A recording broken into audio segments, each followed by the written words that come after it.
What does it mean for us now that Trump has won the presidency? To answer this, we need to know more about Trump, and the best understanding we can get of Trump will come by studying Hitler. I'm not saying this because I'm sensationalizing. I'm not saying this to fearmonger unnecessarily. I am saying that the historical moments we're experiencing now have been seen before, and we can use this to our advantage. Our situation now should be extremely familiar to anyone who has studied the conditions of Nazi Germany.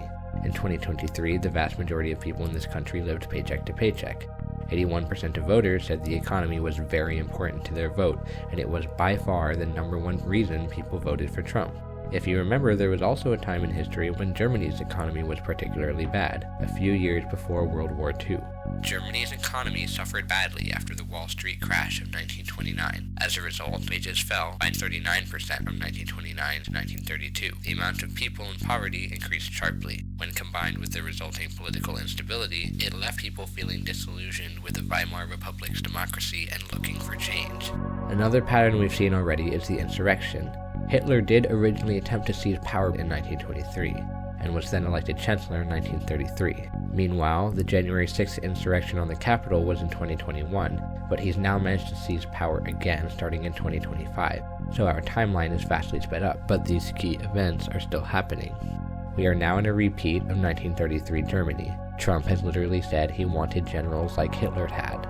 The rhetoric of an inferior race of people is much the same now too. In Nazi Germany, it was the Jews. This time around, it's the immigrants. Hitler wrote in Mein Kampf, "Everything we admire on this earth today, science and art, technology and inventions, is only the creative product of one race. All great cultures of the past perished only because the originally creative race died out from blood poisoning."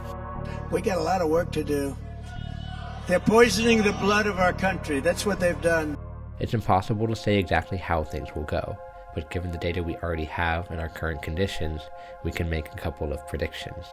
In 1938, there was an orchestrated ethnic cleansing of German Jews. That means that if things continue in the same way, in the next few years there will likely be an attempt by MAGA America to ethnically cleanse undocumented people from the United States. We will send elite squads of ICE, Border Patrol, and federal law enforcement officers to hunt down, arrest, and deport every last illegal alien gang member until there is not a single one left in this country.